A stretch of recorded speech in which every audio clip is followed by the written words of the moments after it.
Hello to all. तो आज हम वर्ल्ड ऑर्गेनाइजेशन पढ़ेंगे जो कि वियना में है, जिनका हेडक्वार्टर वियना में है। तो पहले ट्रिक सीख लेते हैं। ट्रिक क्या है कि किसी भी कंट्री को अगर इंडस्ट्रियल डेवलपमेंट करनी है तो उसको पेट्रोलियम और एटॉमिक एनर्जी की ज़रूरत है। मान लेते हैं कि अब वियना वो कंट्री है जिसको क्या अपनी इंडस्ट्रियल डेवलपमेंट करनी है, तो industrial development organisation United Nation ये भी क्या है वियना में है। फिर एटॉमिक एनर्जी चाहिए तो इंटरनेशनल एटॉमिक एनर्जी एजेंसी का हेडक्वार्टर भी आपको वियना में ही मिलेगा। Organisation of Petroleum Exporting Countries ये भी कहाँ पे है, वियना में है। तो नेक्स्ट कंट्री का देख लेते हैं। नेक्स्ट कंट्री हमारे पास है लंदन। तो अब लंदन में कौन कौन से हेडक्वार्टर हैं, इसमें पहले हम एक ट्रिक सीख लेते हैं। क्या ट्रिक बोलेंगे इसको, आई एम कॉमन। तो आई एम कॉमन का मतलब क्या है, देखो एम मतलब एमनेस्टी इंटरनेशनल ऑर्गेनाइजेशन आ जाएगा। कॉमन का मतलब कॉमनवेल्थ ऑफ नेशंस और कॉमनवेल्थ टेलीकम्युनिकेशन ऑर्गेनाइजेशन, ये दोनों कॉमन वर्ड वाली दोनों ऑर्गेनाइजेशन इसमें इंक्लूड हो जाएंगी।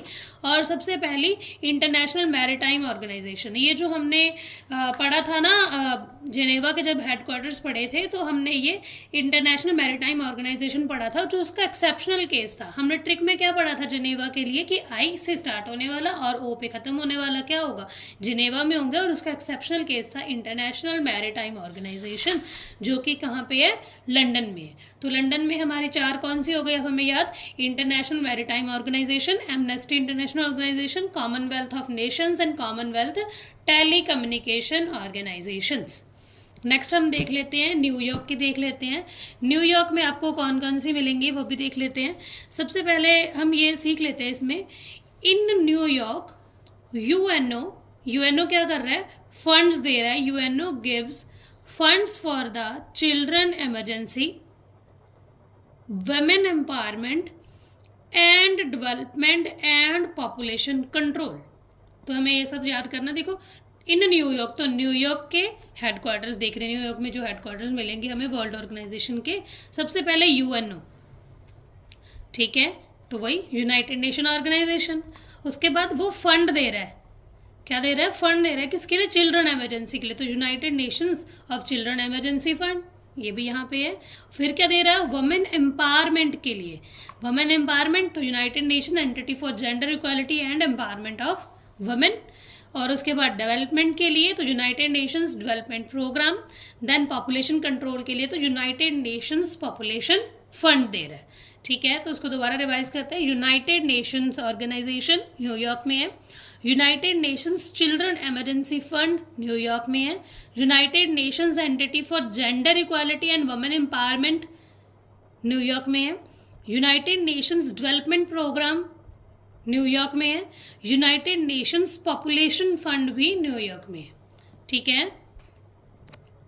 और देन हम अब पेरिस का देख लेते हैं। पेरिस में कौन कौन से हैं, इसके लिए पहले ट्रिक देख लो, जहाँ पे इकोनॉमिक, फाइनेंशियल और एजुकेशन ये सब वर्ड आ जाएंगे, वो कहाँ पे होंगी, पेरिस में होंगी। जैसे एग्जांपल फॉर आप ये देख लो, क्या दिया है आपको, पेरिस में क्या, सबसे पहले फाइनेंशियल एक्शन टास्क फोर्स, तो इसका हेडक्वार्टर पेरिस में मिलेगा हमें।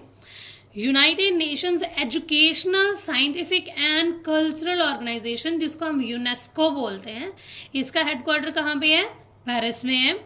Organisation for Economic Cooperation and Development, ये भी कहाँ पे है, पेरिस में है। तो दोबारा से ट्रिक देखो, जहाँ पे इकोनॉमिक, फाइनेंशियल और एजुकेशनल आ जाएगा वो क्या कहाँ होंगी, पेरिस में होंगी। और उसके बाद नेक्स्ट हम रोम का देख लेते हैं। रोम में कौन सी है, इसकी ट्रिक यही है जिनमें फूड आ जाएगा, तो फूड जैसे Food and Agricultural Organisation, World Food Programme, तो ये दोनों फूड वर्ड कैरी करने वाली ऑर्गेनाइजेशंस के हेडक्वार्टर आपको रोम में मिलेंगे, ठीक है। तो मिलते हैं हम नेक्स्ट वीडियो में। एक बार के लिए आप इनको लर्न करो और दोबारा से इनके लिए कुछ गूगल से एमसीक्यूज निकाल के उनको अटेम्प्ट करने की कोशिश करो, ये जल्दी लर्न हो जाएंगे। थैंक यू, मिलते हैं नेक्स्ट वीडियो में, और चैनल को सब्सक्राइब करना नहीं भूलना।